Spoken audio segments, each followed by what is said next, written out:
En septembre 1881, dans le comté de Gallatin, Montana, alors que les colons de la région s'affairaient à empiler du bois de chauffage et à crépir leurs cheminées, Bad Bayard Gansorig s'attelait à construire quelque chose qui incitait ses voisins à venir à cheval pour confirmer de leurs propres yeux ce qu'ils voyaient. Cet immigrant mongol de 38 ans construisait une cabane en rondin avec des murs de près d'1 mètre d'épaisseur, remplis de laine de mouton brut. Plus étrange encore, des tuyaux d'argile serpentaient à travers la structure, mais il n'y avait absolument aucune cheminée, aucun poêle et rien à l'intérieur qui puisse contenir un feu. Un fermier a commenté « Il va sûrement mourir de froid avant Noël. Cet homme est en train de construire son propre cercueil. » Personne ne pouvait expliquer ce que Bad Bayard savait d'un type de fumée capable de chauffer sans jamais pénétrer dans l'espace de vie. Et si vous voulez découvrir la merveille qui s'est produite lorsque le mois de janvier glacial a atteint -40 degrés et que ses voisins le voyaient toujours au chaud sans qu'aucun feu ne brûle à l'intérieur, abonnez-vous à cette chaîne et partagez en commentaire d'où vous nous suivez. Bad Bayard Gansorig est arrivé au Montana au printemps 1887, l'un des rares immigrants mongols à avoir suivi les voies ferrées vers l'ouest. Il cherchait des opportunités d'emploi et des terres, désireux d'échapper à l'emprise des empires russes et chinois qui serraient leur patrie des deux côtés. Il avait laissé derrière lui la province de Khenty, dans le nord-est de la Mongolie, un endroit où les hivers duraient jusqu'à 7 mois et où les températures chutaient régulièrement à -50 degrés Celsius. C'était un froid capable de prendre une vie en quelques minutes si l'on ne savait pas comment s'y adapter plutôt que d'essayer de le combattre. En Mongolie, Bad Bayard avait grandi dans une yourte, un type d'habitation recouverte de feutre que les Américains appellent souvent yourte. Cependant, il avait également passé de nombreuses années comme berger pour des familles riches. Ces familles maintenaient des camps d'hiver fixes avec des sols chauffés et des murs réchauffés par des conduits de fumée au lieu d'utiliser des feux ouverts. Ce système existait depuis très longtemps, affiné au fil des siècles par ceux qui avaient compris que faire un feu à l'intérieur d'une maison était à la fois dangereux, inefficace et totalement inutile si l'on savait comment capter sa chaleur sans faire face à aucun danger. La méthode mongole était extrêmement sophistiquée. Un petit feu était allumé dans une fosse en pierre située à l'extérieur ou juste en dessous de la structure de la maison. La fumée chaude circulait à travers des conduits en argile ou en pierre intégrés dans le sol et les murs, libérant lentement sa chaleur dans la masse thermique avant de s'échapper par un évent éloigné. Ainsi, il n'y avait pas de flamme à l'intérieur, pas d'étincelles, pas de fumée envahissant la pièce, et le risque d'incendie, qui avait coûté la vie à tant de familles dormant trop près de feux ouverts, était complètement éliminé. Il ne restait qu'une douce chaleur émanant de toutes les surfaces. L'Amérique promettait des opportunités et de vastes terres. Cependant, ce que la région des vallées montagneuses du sud-ouest du Montana offrait réellement, c'était des hivers extrêmement rigoureux et une méthode de chauffage archaïque, ce qui stupéfiait Bad Bayard. Son premier mois de janvier dans le comté de Gallatin faillit lui coûter la vie. Il travaillait comme tondeur de moutons dans une ferme en dehors de Bozeman, dormant dans un dortoir où un poêle en fonte ronronnait toute la nuit. Pourtant, le poêle ne pouvait empêcher le gel de se former sur les murs. Les cow-boys américains brûlaient du bois comme si cette ressource était inépuisable. De grosses bûches étaient jetées dans le poêle à bras-le-corps, la chaleur s'échappant directement par la cheminée presque aussi vite qu'elle était produite. Toutes les quelques heures, il devait se réveiller pour réalimenter le feu. Il titubait dans l'obscurité glaciale, maudissant sans cesse le froid mordant qui s'infiltrait par chaque interstice. Bad Bayard observait silencieusement tout cela avec une perplexité cachée, comme s'il était témoin d'une technologie supérieure inexplicablement ignorée. Ces Américains possédaient du fer, du bois, de la laine et de l'argile, tous les matériaux nécessaires pour construire une structure de chauffage efficace. Pourtant, ils s'obstinaient à faire du feu directement à l'intérieur de la maison, laissant la majeure partie de la chaleur s'échapper par la cheminée. Ils respiraient une légère fumée, risquant leur vie face aux feux ouverts pendant leur sommeil. Le problème ne résidait pas vraiment dans le froid. La Mongolie était même bien plus froide. Le problème fondamental était l'emplacement des foyers américains et la manière dont ils distribuaient la chaleur. En 1891, Bad Bayard avait accumulé suffisamment d'argent grâce à son travail de berger pour acheter 20 acres de pâturage dans une vallée abritée située au sud de Bozeman. Le terrain acquis se vantait de pâturage luxuriant, d'une source naturelle fiable, et comprenait même un modeste troupeau de moutons. Ailleurs dans les environs, d'autres colons avaient érigé des cabanes typiques avec des murs en rondins, des cheminées en pierre et des poêles en fer qui consommaient d'énormes quantités de bois, sans pour autant garder les familles vraiment au chaud.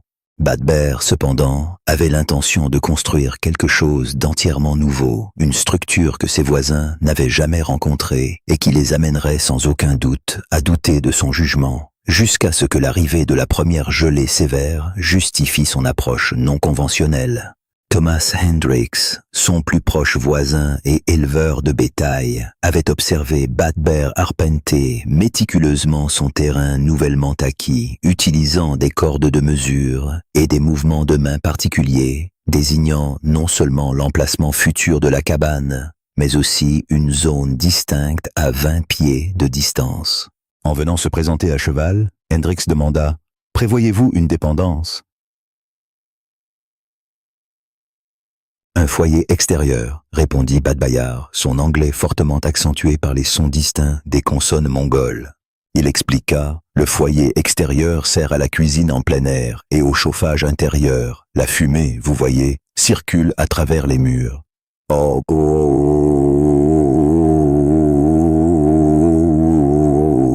Hendricks le fixa d'un regard prolongé avant d'éclater de rire. « Mon ami, déclara-t-il, la fumée monte par les cheminées. C'est la méthode établie. En Amérique peut-être, concéda Bad Bayard, mais en Mongolie, la fumée accomplit plus de travail avant de finalement s'échapper. Le désaccord avec sa femme, Oyun Chimeg, s'enflamma instantanément lorsque Bad Bayard révéla l'absence prévue d'un poêle. Il l'avait guidé autour de l'emplacement proposé de la cabane, indiquant les murs de 3 pieds d'épaisseur qu'il envisageait de construire. Il décrivit les tuyaux en argile conçus pour serpenter à travers ces murs, et le foyer extérieur situé à 20 pieds de la structure principale, où toute la combustion aurait lieu. Absolument aucun feu à l'intérieur, insista-t-il. Son souffle s'embua visiblement dans l'air vif du matin de septembre. Oyun Chimeg déclara sans embâge. Ce système fonctionne en Mongolie. Ici, les gens nous percevront comme des barbares, s'inquiéta-t-elle. Bad Bayard rétorqua. Ils nous considèrent déjà comme des sauvages. Au moins, nous serons des sauvages au chaud. Et si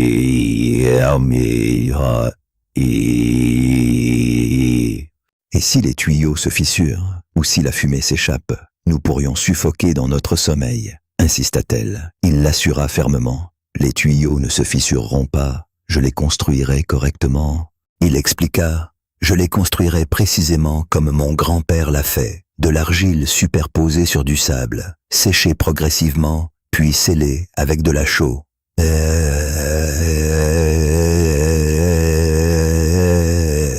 Oyun Chimeg avait voyagé avec son mari à travers un océan entier et la moitié d'un continent, ayant stoïquement enduré les confins d'un paquebot exigu et les cages d'escalier peu accueillantes. Elle avait fait face à des agents d'immigration qui avaient du mal avec leur nom, mais construire une cabane dépourvue de cheminée semblait être un défi d'une toute autre ampleur. Cela lui semblait un refus obstiné de s'adapter, qui pourrait potentiellement compromettre tout ce qu'il possédait. Les Américains possèdent des poêles, remarqua-t-elle doucement. Des poêles en fer fonctionnels, continua-t-elle. Alors pourquoi devons-nous être différents? Il rétorqua. Parce que leurs poêles consomment 10 fois plus de bois de chauffage et ne parviennent toujours pas à les garder au chaud. Parce que j'ai vu des hommes tout au long de l'hiver se lever toutes les 2 heures juste pour attiser des feux qui exigent plus de combustible qu'ils n'apportent de chaleur, expliqua-t-il. Notre méthode est supérieure. Nos ancêtres le savent depuis un millénaire. La nouvelle du plan de construction de Bad Bayard parvint à Thomas Hendricks en moins d'1 semaine. Le rancher s'y rendit à cheval, feignant un intérêt pour les limites de propriété, et découvrit Bad Bayard en train de creuser le foyer.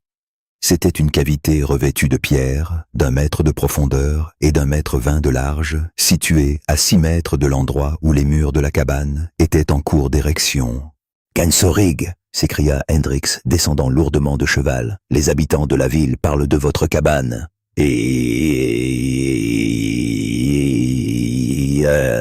laissez-les jacasser.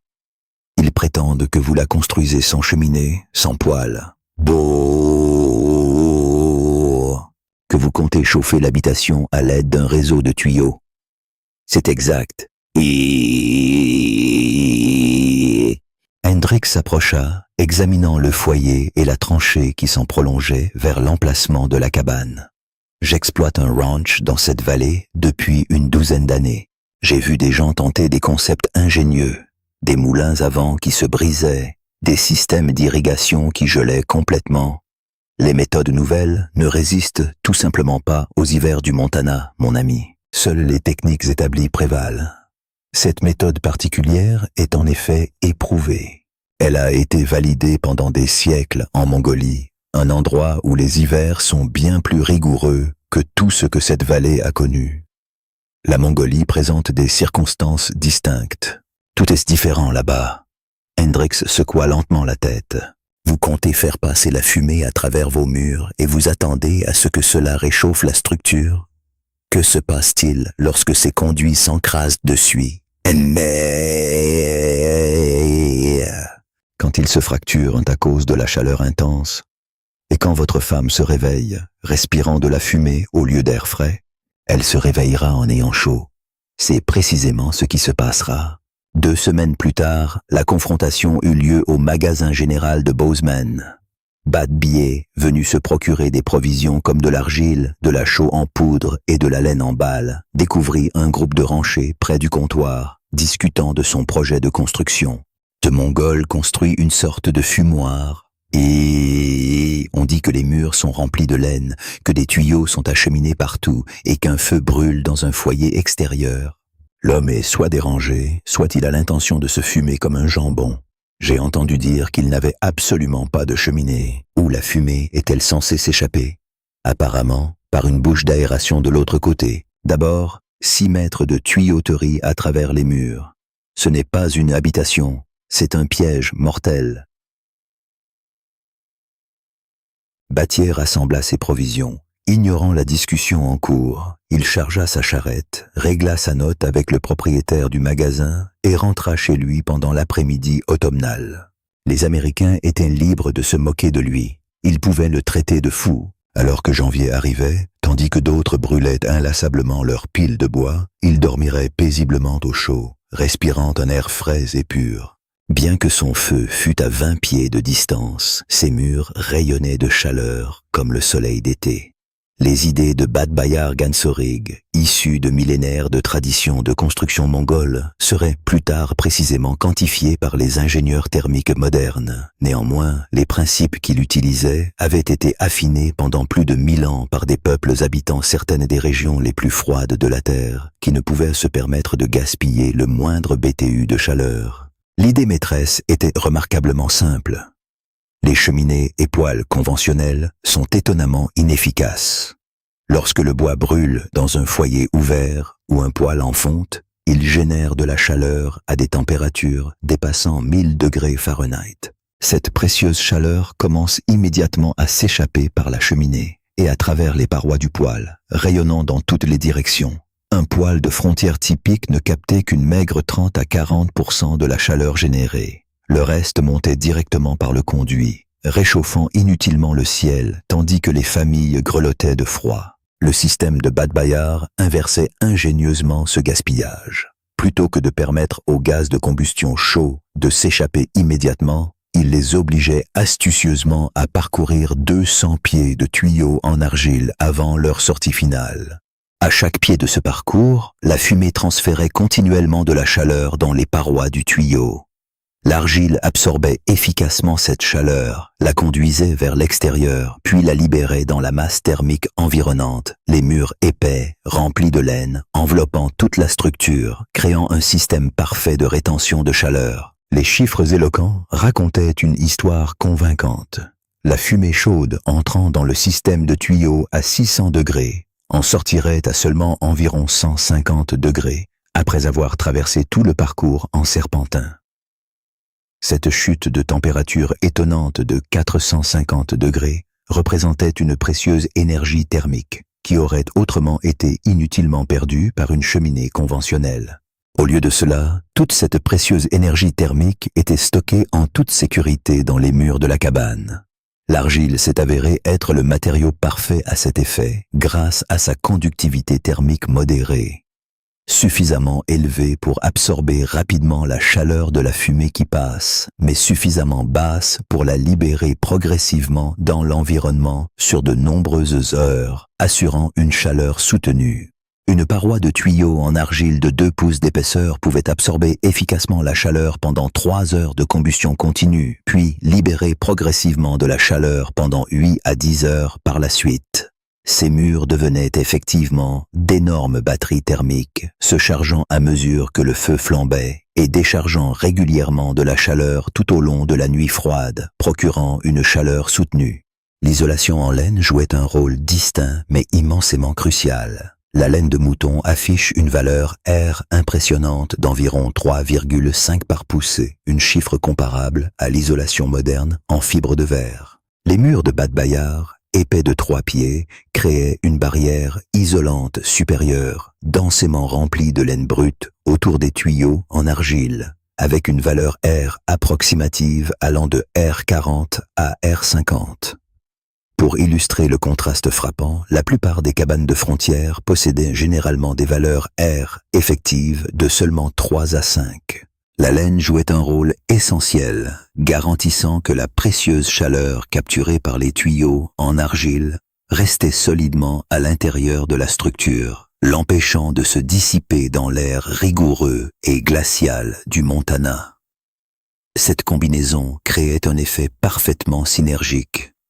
Les tuyaux en argile absorbaient et stockaient la chaleur de la fumée, tandis que la laine empêchait efficacement cette chaleur stockée de s'échapper vers l'extérieur. Les surfaces intérieures des murs, réchauffées par les tuyaux profondément encastrés, rayonnaient une chaleur douce et agréable qui imprégnait l'espace de vie, un contraste frappant avec le souffle intense et inconfortable d'un poêle. Au lieu de cela, une chaleur uniforme et constante émanait de toutes les directions, et le foyer extérieur résolvait astucieusement plusieurs problèmes simultanément. Ce système éliminait complètement le risque d'incendie à l'intérieur de la maison, offrant une tranquillité d'esprit absolue.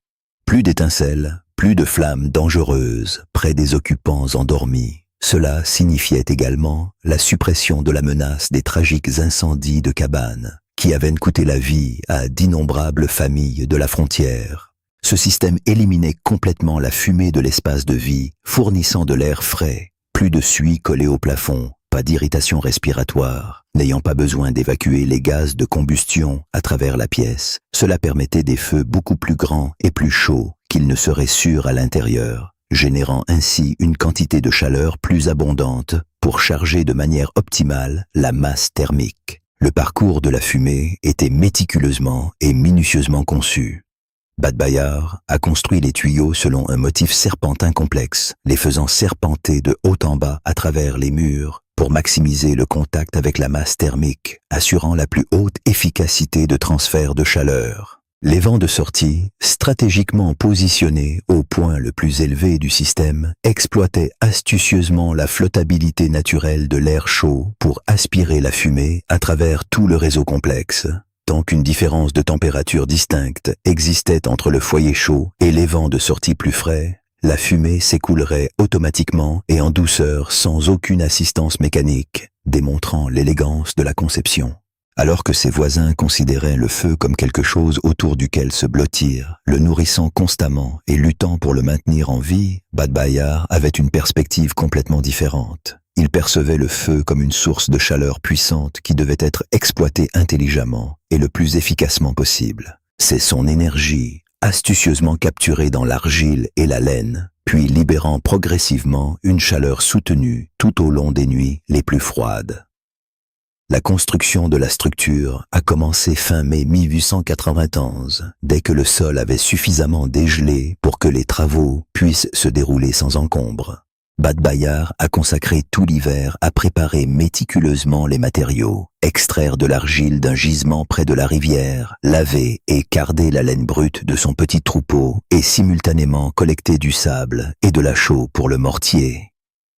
Bien que la construction de cette cabane ait exigé une préparation significativement plus élaborée que toute structure conventionnelle, étonnamment, les coûts des matériaux étaient presque négligeables. Le véritable investissement résidait dans le temps et l'expertise. La construction du foyer a eu la priorité. Badber a méticuleusement creusé une cavité de 3 pieds de profondeur et 4 pieds de large, puis l'a revêtue de pierres plates, scellées solidement avec du mortier pour piéger efficacement la chaleur. Un couvercle en pierre, doté d'une grille en fer amovible, a été conçu pour coiffer le foyer, lui permettant d'attiser le feu par le haut tout en canalisant toute la fumée dans le système de conduit complexe. Positionné à 20 pieds de l'emplacement de la cabane, le foyer offrait une distance suffisante pour atténuer tout risque d'incendie, tout en restant assez proche pour que la fumée conserve en grande partie sa chaleur pendant le transit. Le conduit principal s'étendait du foyer via une tranchée revêtue de pierre, méticuleusement creusée à 18 pouces sous la surface du sol. Ce segment initial traversait les 20 pieds directement jusqu'aux fondations de la cabane. Le chemin souterrain était crucial pour empêcher toute dissipation significative de chaleur avant même que la fumée n'atteigne la structure principale.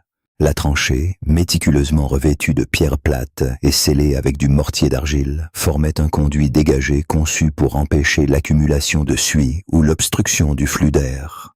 Parallèlement, les murs de la cabane s'élevaient régulièrement tout au long des mois de juin et juillet. Badber a construit une solide ossature externe en utilisant de lourds poteaux en bois, placés stratégiquement à chaque coin et tous les 4 pieds le long des murs, établissant ainsi un squelette fondamental pour soutenir la construction distinctive. Les murs eux-mêmes étaient ingénieusement construits en plusieurs couches. Une enveloppe extérieure de rondins horizontaux méticuleusement calfeutrés avec de l'argile, suivie d'une cavité de 3 pieds destinée à abriter l'isolation en laine et le réseau de tuyaux, et enfin une enveloppe intérieure de plâtre d'argile lisse appliquée sur un cadre en osier finement tressé. La fabrication des tuyaux en argile exigeait la plus grande habileté. Bad Bayar a méticuleusement façonné chacun d'eux à la main, en roulant un mélange d'argile et de sable autour de chevilles en bois pour former des tubes d'un diamètre précis de 4 pouces avec des parois d'1 pouce d'épaisseur. Chaque segment de tuyau mesurait 2 pieds de long et présentait des extrémités évasées, conçues pour s'emboîter parfaitement et être scellées avec de l'argile fraîche. Pour éviter toute fissuration, il les a soigneusement séchés à l'air libre à l'ombre, un processus méticuleux qui prenait 3 semaines pour chaque lot. Le réseau complexe de tuyaux prenait naissance précisément là où le canal souterrain rejoignait les fondations de la cabane. À partir de ce point, les tuyaux montaient à travers la cavité murale dans une configuration serpentine délibérée, montant de 3 pieds, traversant 4 pieds, descendant de 3 pieds, puis traversant à nouveau, se faufilant ainsi à travers les 4 murs, avant de finalement sortir par un tuyau des vents situé sur le côté opposé de la structure. La longueur cumulée dépassait les 200 pieds, chaque pouce servant de surface critique pour un transfert de chaleur efficace. L'installation du vaste système de tuyaux a occupé la majeure partie du mois d'août. Badbié a travaillé méticuleusement depuis l'intérieur de la cavité murale, connectant diligemment les sections, scellant chaque joint et fixant l'ensemble du réseau avec des supports en bois conçus pour maintenir chaque tuyau fermement dans sa position désignée. Oyunchimeg mélangeait diligemment le mortier et passait les matériaux à travers les ouvertures de l'ossature, son scepticisme initial se transformant lentement en une profonde admiration pour la complexité élaborée de l'ambitieuse construction de son mari. La dernière étape concernait l'isolation en laine. Badbié avait amassé près de 400 livres de laine brute, une réserve augmentée par le rendement de son propre troupeau et des achats supplémentaires auprès de ranchers voisins qui croyaient à tort qu'il ne faisait que rembourrer des matelas. Il a méticuleusement tassé le matériau dense et résilient autour des tuyaux, s'assurant que chaque pouce de la cavité murale de 3 pieds était complètement rempli. La laine enveloppait les tuyaux d'argile comme une couverture protectrice, garantissant que la chaleur qu'ils emprisonnaient rayonnerait efficacement vers l'intérieur au lieu de se dissiper vers l'extérieur. Fin septembre, la cabane était entièrement achevée. Elle affichait un intérieur mesurant 16 par 20 pieds, fortifié par des murs de 3 pieds d'épaisseur, avec des tuyaux d'argile serpentant de manière complexe à travers les 4 côtés, un foyer relié par un canal souterrain et une bouche d'aération s'élevant gracieusement du mur du fond. Notamment, il n'y avait pas de cheminée, pas de poêle et absolument rien de combustible à l'intérieur. Le 3 octobre 1891, Bat Billet alluma le premier feu dans son foyer extérieur, observant la fumée commencer son remarquable voyage de 200 pieds à travers les murs mêmes de sa maison nouvellement construite. Fin octobre, la cabane de Bat Billet Gonzalez était indéniablement devenue la structure la plus discutée du comté de Gallatin. Les éleveurs modifiaient fréquemment leurs itinéraires vers Bozeman, faisant des détours délibérés simplement pour passer devant et s'émerveiller devant l'étrange bâtiment dépourvu de cheminée. Les cowboys se rassemblaient au saloon, débattant passionnément si la famille mongole succomberait au gel, à la suffocation, ou parviendrait d'une manière ou d'une autre à allumer une cabane qui ne contenait aucune source de feu interne. Les réactions du public étaient passées d'un simple amusement à un sentiment palpable de véritable alarme. « C'est absolument contre nature », affirma un éleveur au magasin général, se réchauffant les mains près du poêle à bois. « Une vraie maison exige un foyer, elle nécessite une cheminée. C'est la manière établie depuis que l'humanité a habité les grottes. La fumée doit s'échapper quelque part, acquiesça un autre, suggérant « Faites-la passer par les murs ». Vous saturez simplement votre habitation de toxines. Ils seront sûrement décédés d'ici Noël. C'est peut-être l'intention, ou peut-être sont-ils simplement inconscients des conséquences. Ah, quelqu'un devrait vraiment les avertir, Thomas Hendricks. Il avait méticuleusement inspecté la cabane nouvellement achevée début octobre, faisant lentement le tour de son périmètre. Tandis que Badber expliquait le système, l'éleveur pressa sa main contre le mur extérieur, sentant la chaleur subtile émanant des tuyaux d'argile interne, et secoua la tête avec une profonde incrédulité. « C'est chaud », concéda Hendricks. « Je vous l'accorde, mais le vrai froid n'est pas encore arrivé. Attendez juste janvier. Attendez qu'il fasse 40 degrés en dessous de zéro. Et quand ce foyer sera complètement enfoui sous la neige, alors nous évaluerons vraiment la performance de vos tuyaux. Le foyer est doté d'un couvercle en pierre, la neige ne pourra pas y pénétrer. Le conduit souterrain maintient la chaleur de la fumée jusqu'à ce qu'elle atteigne les murs. Mais que se passe-t-il lorsque ces tuyaux d'argile se fracturent, lorsque les raccords cèdent et que la fumée commence à s'infiltrer dans votre espace de vie? Ils sont conçus pour ne pas se fissurer. L'argile est renforcée avec du sable pour la solidité et les joints sont méticuleusement scellés avec du mortier de chaux. Ce système fonctionne efficacement depuis 1000 ans en Mongolie. Ce n'est pas la Mongolie, déclara Hendricks en montant à cheval. J'espère sincèrement que vous avez raison, Gansrig, vraiment. Pourtant, j'ai vu ce territoire humilier des individus avec des idées bien meilleures que de simples tuyaux de fumée. Oyun Chimeg faisait face à ses propres pressions uniques. Les quelques femmes de la vallée avaient peu de contact avec l'épouse mongole, mais celles qui en avaient exprimé leurs inquiétudes en termes prudents. L'épouse d'un éleveur, Margaret Hollister, est venue fin octobre avec un panier de légumes en conserve, un geste de bon voisinage qui cachait des questions précises. « Votre cabane n'a pas de poêle », remarqua Margaret, ses yeux balayant l'intérieur. « Comment préparerez-vous vos repas et comment vous garderez-vous au chaud? Nous cuisinons dehors, soit dans le foyer, soit sur un petit brasero quand le temps est défavorable. Les murs, ce sont eux qui nous gardent au chaud, les murs. » Margaret passa sa main sur l'enduit d'argile lisse de l'intérieur, sentant la chaleur subtile rayonnant de l'intérieur. « C'est vraiment inhabituel, je n'ai jamais rien rencontré de tel. En Mongolie, chaque maison est chauffée de cette manière. Il n'y a pas de fumée à l'intérieur, pas de risque d'incendie, juste une chaleur réconfortante émanant des murs. Mais que se passe-t-il si quelque chose d'imprévu survient? Et si le système tombe en panne au cœur de l'hiver? Il ne tombera pas en panne. Mon mari l'a construit correctement. La première gelée sévère est arrivée le 8 novembre. Badbier alluma un feu plus grand que d'habitude dans le foyer extérieur, l'attisant continuellement pendant 4 heures avant de le laisser se consumer en braise. Lui et Oyunchimeg se retirèrent dans leur cabane, alors que les températures extérieures chutaient à 18 degrés. Les murs intérieurs rayonnaient une chaleur douce et constante. Le thermomètre que Badbay avait placé près de la porte indiquait 58 degrés à minuit et 54 degrés à l'aube. Aucun feu n'avait été allumé à l'intérieur. Personne ne s'était réveillé pour entretenir les flammes. La fumée avait achevé son parcours de 200 pieds. Elle sortit ensuite par les murs et dans la nuit glaciale, laissant sa chaleur incrustée dans l'argile et la laine. Oyunchimeg pressa sa main contre le mur intérieur chaud et sourit pour la première fois depuis le début de la construction. « Ça fonctionne », murmura-t-elle. « Ça a toujours fonctionné. »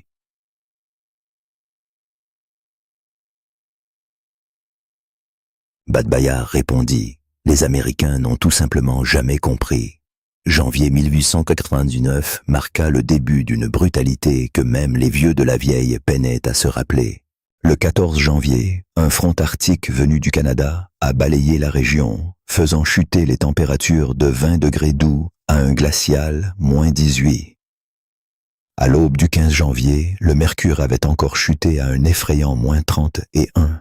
Au matin du 16 janvier, le thermomètre devant le ranch de Thomas Hendricks affichait un brutal -40 degrés.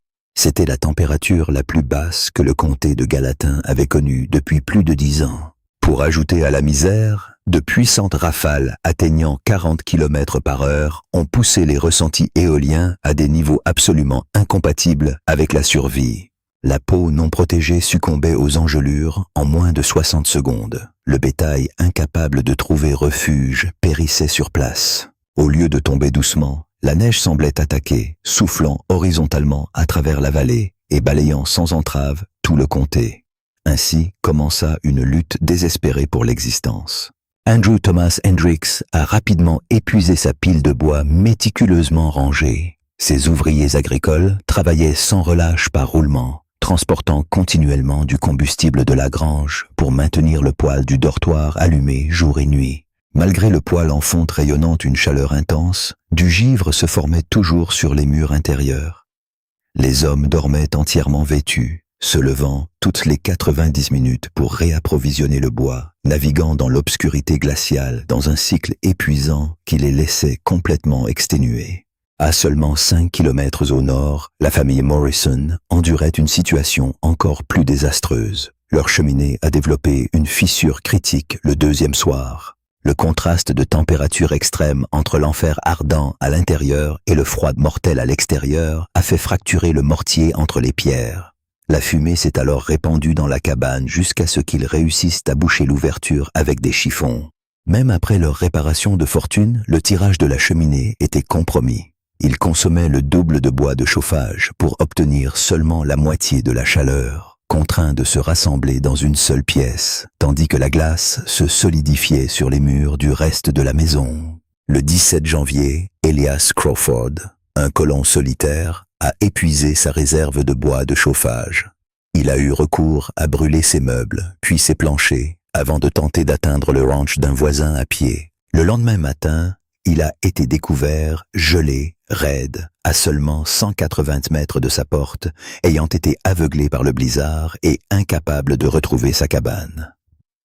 Pendant ce temps, à la ferme des Gansrygg, le 14 janvier s'est levé comme un jour d'hiver typique. Badbayar s'est réveillé avant l'aube, a traversé le froid mordant jusqu'au foyer extérieur et a allumé le feu du matin. Pendant 3 heures, il a méticuleusement entretenu ses flammes. Le pin sec et le genévrier brûlaient avec force et propreté, tandis que la fumée s'engageait dans son passage de 60 mètres à l'intérieur des murs de la cabane. Au moment où les températures ont chuté à -40, les tuyaux en argile, nichés dans ces murs d'1 mètre remplis de laine, avaient accumulé suffisamment de chaleur pour diffuser de la chaleur pendant les 14 heures suivantes. Badbayar et Oyun Shemek ont traversé la période la plus rigoureuse de la vague de froid confortablement à l'intérieur de leur cabane. Ils ne s'aventuraient dehors que pour gérer le foyer extérieur 2 fois par jour, tandis que les murs intérieurs rayonnaient une chaleur douce et invitante. Bien que non brûlants au toucher, ils étaient nettement plus chauds que l'air ambiant émettant de la chaleur de chaque surface. Le matin le plus glacial, quand l'air extérieur pouvait geler la peau exposée en quelques secondes, le thermomètre près de la porte indiquait un confortable 12 degrés Celsius. Il n'y avait pas de feu intérieur ardent, pas de fumée imprégnant l'espace, et personne n'avait besoin de se réveiller au milieu de la nuit pour attiser les braises mourantes. La masse thermique substantielle des tuyaux en argile, alimentés par le feu extérieur et enveloppés d'un mètre de laine, diffusait progressivement et constamment sa chaleur accumulée tout au long des interminables nuits glaciales. Le 18 janvier, Thomas Hendricks a dépêché un ouvrier agricole pour s'assurer du bien-être de la famille mongole. L'homme a voyagé à travers le froid impitoyable, s'attendant à découvrir des restes gelés ou, au mieux, une famille en grand péril. À son grand étonnement, il a rencontré Badbayar s'occupant sereinement de son foyer extérieur, avec de la fumée s'élevant doucement de l'évent d'échappement éloigné. La cabane elle-même reposait tranquille et invitante, chaleureuse au milieu des environs glaciales. L'ouvrier agricole est revenu, porteur de nouvelles qui défiaient toute croyance. La famille, bien que dépourvue de cheminée et de poêle intérieur, jouissait d'une chaleur plus grande que tout autre habitant de toute la vallée. Thomas Hendricks atteignit la ferme Gansrig le 20 janvier, à peine 2 jours après que son ouvrier agricole lui eut rapporté un rapport incroyable. L'éleveur n'avait presque pas dormi depuis une semaine, attisant constamment les feux pour les tuyaux gelés, et avait perdu 2 veaux à cause des températures glaciales. Son visage paraissait émacié et fatigué, ses yeux cernés par l'épuisement. Devant la cabane, il découvrit Badbayar, arrangeant calmement du bois de chauffage près du foyer en pierre. Hendricks remarqua immédiatement que la pile de bois du Mongol semblait presque intacte, malgré une semaine du froid le plus brutal de mémoire récente. « Montre-moi », exigea Hendricks sans hésitation. « Montre-moi comment tu as réussi à survivre. » Battier le guida à l'intérieur. L'éleveur s'arrêta à peine 3 pas après l'entrée, son corps sentant quelque chose que son esprit refusait catégoriquement d'accepter. L'air était vraiment délicieusement chaud. Et il n'y a pas une seule flamme qui brûle à l'intérieur, pas de poêle, pas de cheminée, pas de foyer, juste 4 murs émettant une douce chaleur, comme des pierres laissées à cuire sous le soleil d'été. « Touche le mur », instruisit Battier. Hendricks retira son gant et pressa sa paume contre l'enduit d'argile lisse. Une chaleur réconfortante rencontra sa peau gelée, pas brûlante, mais nettement plus chaude que l'air ambiant. Il déplaça sa main le long du mur, détectant que la température était légèrement plus chaude là où passaient les tuyaux, plus fraîche dans les sections entre eux, mais toujours au-dessus de 0, entièrement confortable partout. « C'est chaud », murmura Hendricks, « tout le mur est chaud. » « Oui, les 4 murs. » La fumée circule à travers 200 pieds de tuyaux encastrés à l'intérieur. L'argile absorbe la chaleur et la laine l'empêche de s'échapper vers l'extérieur. Badbayar prit son carnet d'une petite étagère et l'ouvrit aux pages détaillant la vague de froid. Il avait méticuleusement documenté les températures. Relevé extérieur, glace. Relevé intérieur, durée de combustion du foyer. Température de surface des murs à plusieurs points. Lu Badbayar pour le 16 janvier. À l'aube, la température extérieure affichait -40 et la température intérieure était de 52 degrés. Le foyer a brûlé pendant 3 heures le matin et 2 heures le soir. Un total de 40 livres de bois avait été consommé. Hendricks prit le carnet, feuilletant des pages de relevés méticuleux. Les chiffres étaient absolument accablants. Pendant cette même période, son ranch avait brûlé plus de 800 livres de bois par jour, juste pour maintenir le dortoir au-dessus de 0. Le Mongol avait utilisé peut-être 50 livres par jour, tout en maintenant des températures 20 degrés plus chaudes. 40 livres, répéta Hendricks. Nous en avons brûlé 800, 16 fois plus. Ton feu chauffe l'air, et cet air s'échappe par chaque fissure, par la cheminée et à travers les murs. Tu dois continuer à brûler pour remplacer ce qui est perdu. Badbié fit un geste vers les murs qui les entouraient. Mon feu chauffe l'argile, et l'argile retient cette chaleur. La laine l'empêche de s'échapper. Je brûle une fois, et les murs restent chauds pendant de nombreuses heures. Hendrix fit le tour de la cabane, pressant sa main contre les murs à intervalles réguliers. La chaleur était remarquablement constante. Pas de point froid, pas de courant d'air. Aucune zone où l'hiver du Montana ne parvenait à pénétrer à l'intérieur. « Les tuyaux » demanda-t-il. « Comment sais-tu qu'ils ne vont pas se fissurer? Ne va-t-il pas s'encrasser de suie? L'argile, mélangée à du sable, se dilate et se contracte en parfaite harmonie. Les raccords sont scellés avec de la chaux souple. De plus, les tuyaux affichent un généreux diamètre de 4 pouces. La suie s'accumule, mais elle ne provoque jamais de blocage. Chaque année, je les nettoie à l'aide de brosses fixées à de longues perches. » Oyunchimeg sortit de l'arrière-salle, portant des tasses de thé. Elle en présenta une à Hendrix, dont les mains tremblaient en l'acceptant. Son tremblement ne venait pas du froid, mais de la profonde compréhension de la quantité de souffrance qui aurait pu être évitée s'il avait compris la construction du Mongol. « Je vous ai traité de fou, » murmura doucement Hendrix. « J'ai dit à tout le monde que vous construisiez un piège mortel. Vous n'avez tout simplement pas compris. Comment auriez-vous pu? Vous n'aviez jamais vu son fonctionnement. Mais maintenant, je l'ai vu. » Le regard de Hendrix rencontra celui de Badbayar. « Seriez-vous prêt à m'enseigner comment en construire un? » Après Thomas Hendrix, le premier visiteur fut un éleveur nommé Douglas Morrison, dont la cheminée avait développé une fissure.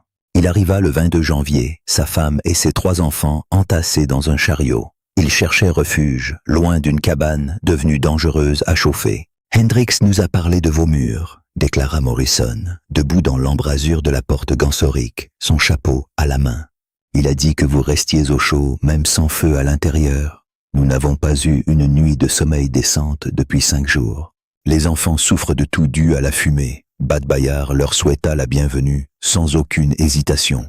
La famille Morrison resta 2 nuits dans la cabane douillette. Pendant ce temps, Douglas retourna réparer sa cheminée, expérimentant directement la sensation de chaleur radiante provenant de la masse thermique. Absents étaient les flammes rugissantes, les atmosphères enfumées, ou le besoin de se réveiller toutes les 2 heures pour attiser le feu. Au lieu de cela, une chaleur douce et constante rayonnait de chaque mur. « Ma chère, on dirait une étreinte », murmura la femme de Morrison à Oyunchimeg. « Tout l'espace vous enveloppe de chaleur. » Fin janvier, Badbayar avait hébergé 11 familles dans sa cabane, dont certaines cherchaient refuge. D'autres souhaitaient simplement être témoins de l'impossible. Des éleveurs qui avaient autrefois ridiculisé les tuyaux de fumée mongole se retrouvaient maintenant dans son salon. Ils pressaient leurs mains contre les murs chauds, s'informant sur les compositions d'argile, les mesures des tuyaux et la densité de la laine. Thomas Hendrix fut le premier à s'engager à construire son propre système. Il arriva début février, accompagné de son contremaître et de 2 ouvriers agricoles, leur carnet prêt. Ils étaient prêts à absorber toutes les connaissances que Badbayar pouvait leur transmettre.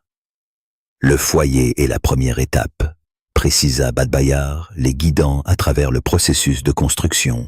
La conception détaillait un revêtement en pierre, suffisamment profond pour contenir les braises, et un couvercle conçu pour canaliser toute la fumée dans le conduit désigné.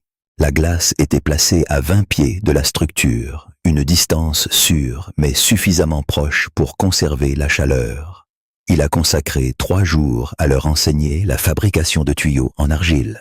Il a insisté sur la proportion correcte d'argile et de sable, la méthode pour fabriquer des tubes uniformes, et le besoin crucial d'un séchage progressif pour éviter les fissures. Il a démontré le processus de conception de l'agencement en serpentin à l'intérieur des murs, et comment calculer la longueur totale précise des tuyaux nécessaires pour une distribution efficace de la chaleur. Il leur a également appris à sceller les joints avec du mortier de chaux, assurant la flexibilité sans fracturer. « Vous révélez tous vos secrets », a fait remarquer Oyunchimeg un soir, après le départ d'un autre groupe. Ils sont partis avec des schémas détaillés et des instructions précises. Le savoir confiné à une seule famille périt avec cette famille, a-t-il déclaré. Badbayar a rétorqué. Le savoir diffusé soutient de nombreuses familles. Dans sa patrie, la Mongolie, la construction de murs chauffés était une connaissance commune. Ici, je suis le seul individu à posséder cette compétence. Cette situation, je crois, doit changer.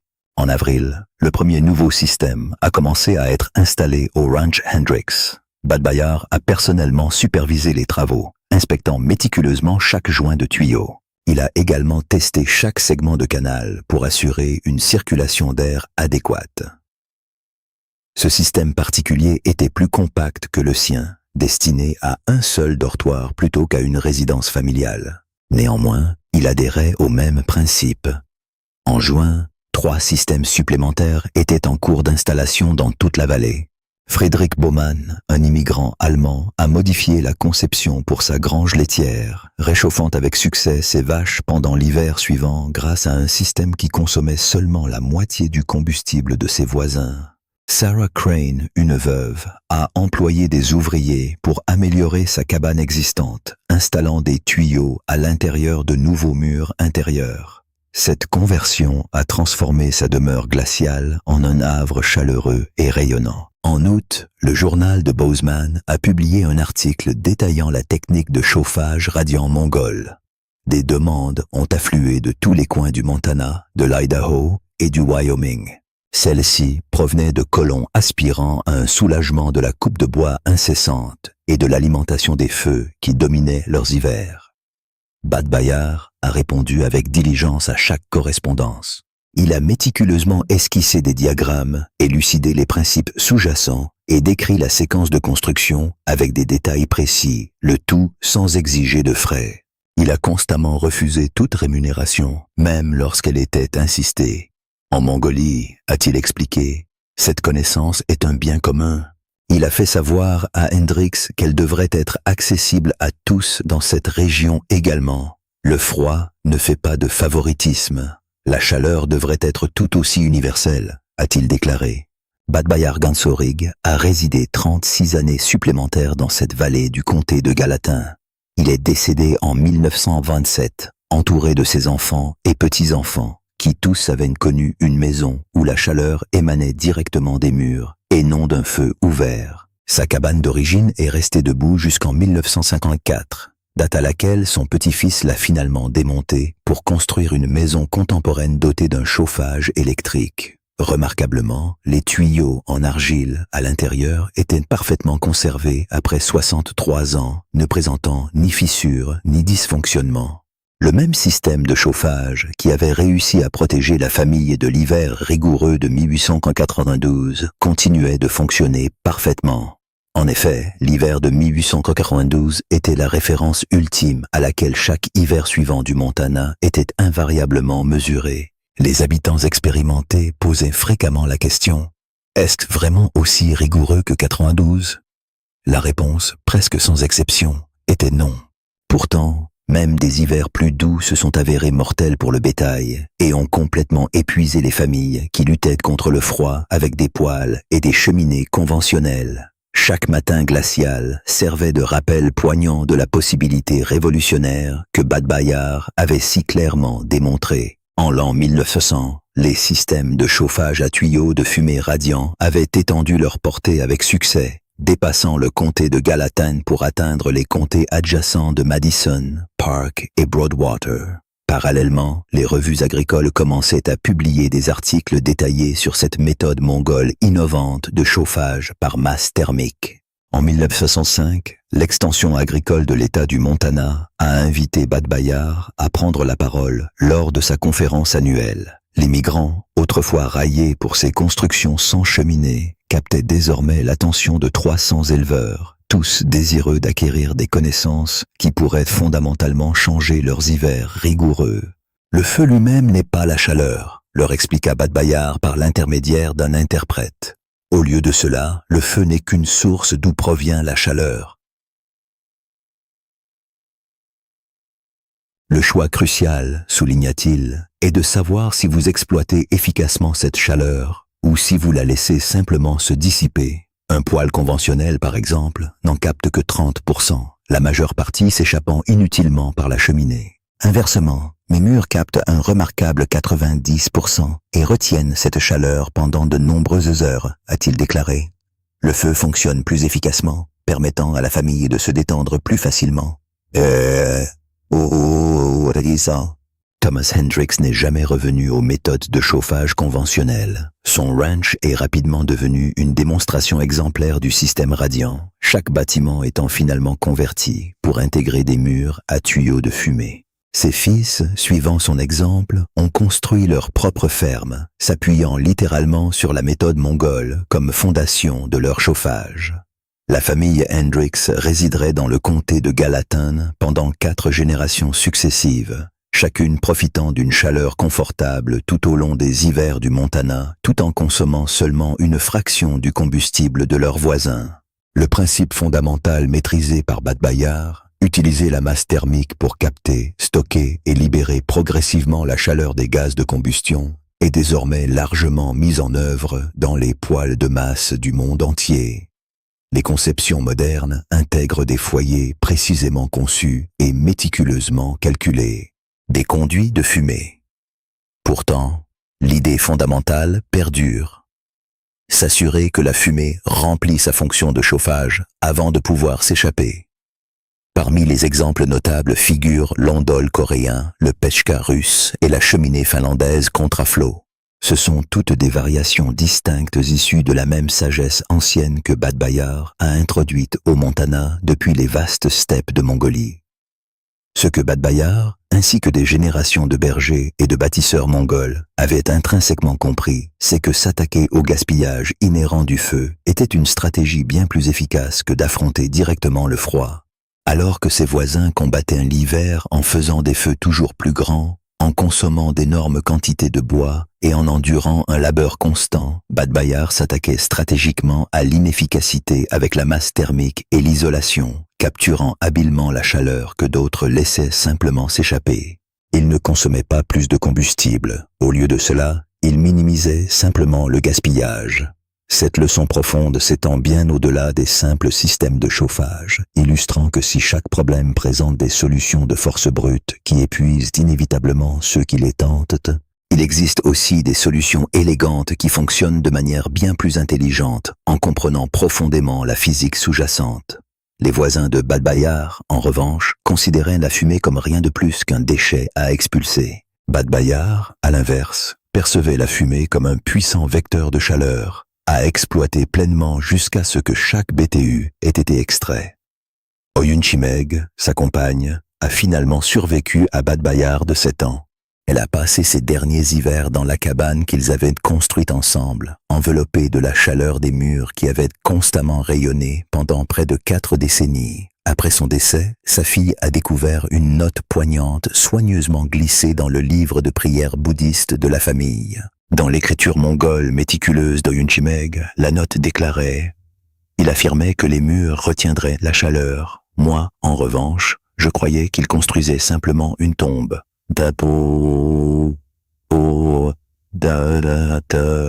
Remarquablement, ces murs ont conservé la chaleur pendant 40 ans. Les Américains, concluait la note, brûlaient des forêts entières pour rester froids. Nous, en revanche, brûlions de simples branches et restions confortablement au chaud. Il a compris une leçon essentielle qu'ils n'ont jamais saisie. Si l'énergie thermique aspire à s'échapper, la sagacité peut la contraindre à rester. Le foyer a beau avoir été englouti par la terre depuis longtemps, son principe profond continue de résonner.